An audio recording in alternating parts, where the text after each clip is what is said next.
मैं देश का ये संकल्प भी दोहराता हूं कि भारत की सुरक्षा को चुनौती देने वाले हर आतंकी संगठन को मुंह तोड़ जवाब दिया जाएगा। और डॉक्टर जयशंकर ने बड़ी सख्त एक ट्वीट की है पाकिस्तान के हवाले से।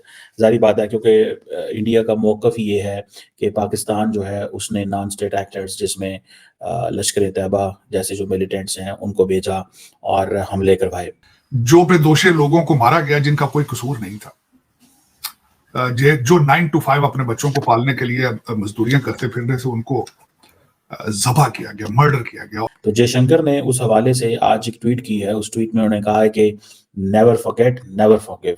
इसका मतलब यह है कि हम आपको भूले नहीं हैं, हम आपको भूले नहींगे और हम ना आपको माफ करेंगे।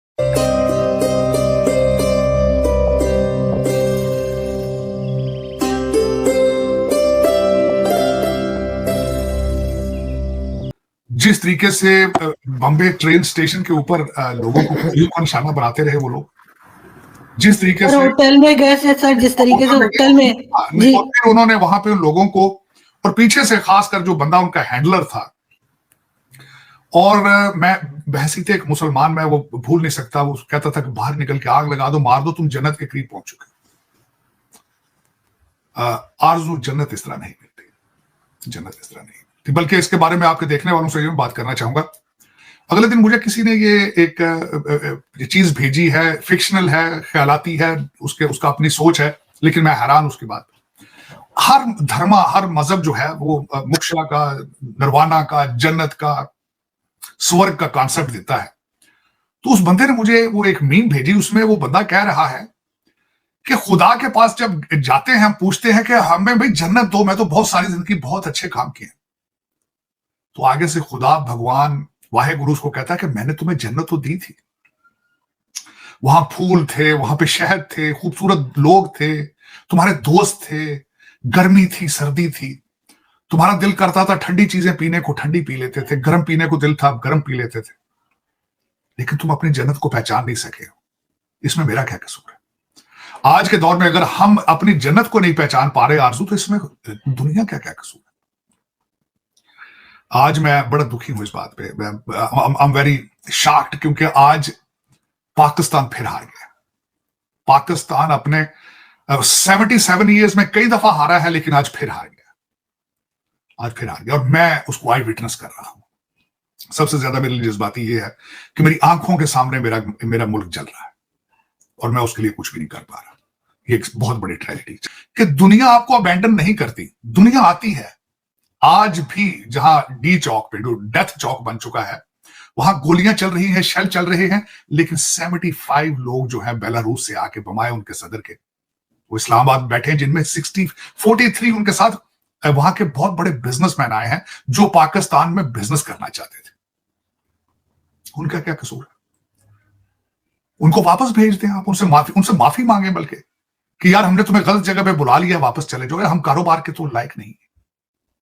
मैं सबसे पहले दुख है कि दुनिया आपके पास कारोबार करने के लिए आती है, लेकिन आप उनको क्या देते हैं, आप क्या उनके साथ करते हैं? दूसरी बात, डॉक्टर जयशंकर साहब ने बात की है कि अगली वार जो होगी वो चिप्स की होगी।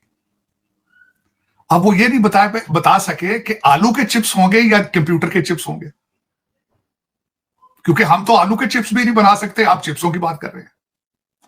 ये हमारे पठान भाई जिन्होंने आज हमला किया इस्लामाबाद पे, ये चिप्स बनाने आए हैं यहां पे, ये क्या लेने आए हैं? और अगर इनके नारे देखे जाएं अल जिहाद के, इनका अगले 100 साल इनका कोई इरादा नहीं है कि यहां पे चिप्स बने इस कंट्री के अंदर। वह चले जो उनका सेमी कंडक्टर की तरफ डॉक्टर जयशंकर साहब की बात थी, वाकई उनकी बात ठीक है। अगली जंगें पानी पे होंगी, अगली जंगें सेमी कंडक्टर पे होंगी, अगली जंगें आर्टिफिशियल इंटेलिजेंस पे होंगी। यहाँ पे जो डोज प्रोग्राम बनाया है विवेक रामास्वामी ने और इलान मस्क ने, उन्होंने पूरी फेडरल गवर्नमेंट को आर्टिफिशियल इंटेलिजेंस की हेल्प से ठीक करना है। आप कहां हैं? आप कहां हैं? नारे सुने। आज वो पिंकी पीरनी ऊपर चढ़ी है, साथ उसके एक बाबा जी हैं अली अमीन गंडापुर, सर पे सफेद कपड़ा, कहते हैं ये कफन है। डायरेक्शन क्या है? डायरेक्शन क्या है? मुझे दुख है आज, मैं बल्कि भारतीयों से भी दुख का इजहार करना चाहूंगा, अफसोस करना चाहूंगा क्योंकि मैं जाती तौर पे अगर देखा जाए हम सारे भारतीय हैं, हम इंडियन हैं सारे। क्यों इंडियन हैं? इंडस वैली के बच्चे हैं। इंडस वैली कहाँ है? इंडस वैली पाकिस्तान से गुजर रही है। इंडस रिवर क्या है? पाकिस्तान से गुजर रही है। हम सारे इंडियन हैं अगर देखा जाए। लेकिन दुख है उस बात पे कि भारत तरक्कियों पे जा रहा है, लेकिन दो साइडों पे आग जल रही है। दो साइडों पे आग है। आज बांग्लादेश भी चल रहा है। दिस इज वेरी सिग्निफिकेंट कि आज के दिन 26/11 को डॉक्टर जयशंकर पाकिस्तान के हवाले से कह रहे हैं कि हम आपको माफ नहीं करेंगे, we will not forgive you. This is a message. ये एक मैसेज है जो उन्होंने जिसे कहते हैं ना, जिसे वो कहते हैं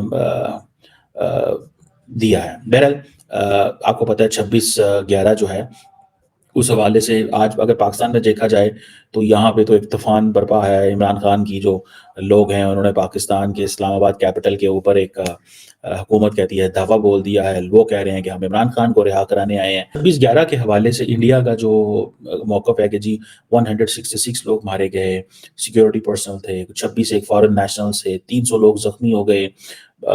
ये इंडिया की जो स्टोरी है ये पूरी दुनिया में बिकी है। इंडिया का ये मौक़िफ़ जो है ये पूरी दुनिया में लोगों ने बाय किया है। लोग पीपल बिलीव कि ये that was an act of terror. और ये अब इसीलिए तो डॉक्टर जयशंकर ने कहना शुरू कर दिया। देखिए द मोमेंट डॉक्टर जयशंकर ये हल्फ लिया, सारी पोजीशन में आए, उन्होंने एक टफ लाइन ली पाकिस्तान के ऊपर, बिकॉज वो टफ लाइन जो है वो Amit Shah and prime minister Modi जो हैं उनकी तरफ से वो टफ लाइन थी। प्राइम मिनिस्टर मोदी चाहते थे कि इस तरीके से पाकिस्तान से डील किया जाए कि अब उन्होंने ये सोचा हुआ है कि अगर पाकिस्तान की तरफ से कोई ऐसी चीज़ आती है जो कि इंडिया का मौक़िफ़ होता है या कुछ कश्मीर में होता है तो वो कहते हैं कि हम पाकिस्तान में हिट करेंगे।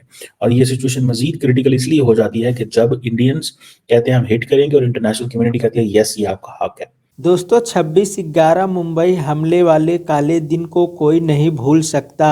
इसी पर विदेश मंत्री एस जयशंकर ने कहा कि मुंबई काउंटर टेररिज्म का एक अहम प्रतीक है, न सिर्फ भारत बल्कि पूरी दुनिया के लिए। उन्होंने बताया कि भारत ने संयुक्त राष्ट्र सुरक्षा परिषद के सदस्य रहते हुए काउंटर टेररिज्म कमेटी की अध्यक्षता भी की थी। विदेश मंत्री ने कहा कि जब हम जीरो टॉलरेंस की बात करते हैं तो इसका मतलब साफ है कि अगर कोई कुछ करता है तो उसका जवाब जरूर दिया जाएगा। उन्होंने कहा कि ये भारत इसे बर्दाश्त नहीं करेगा, ये वो है जो कि बदला हुआ है। आगे बात करते हुए विदेश मंत्री ने कहा कि भारत दुनिया में आतंकवाद के खिलाफ लड़ाई में नेतृत्व की भूमिका निभा रहा है। उन्होंने टिप्पणी की कि यह अब अस्वीकार्य है कि कोई दिन में बिजनेस करे और रात में आतंकवादी गतिविधियों में संलिप्त हो। विदेश मंत्री ने आगे कहा कि चीन जल्द ही लद्दाख में वास्तविक नियंत्रण रेखा पर पेट्रोलिंग शुरू करेगा।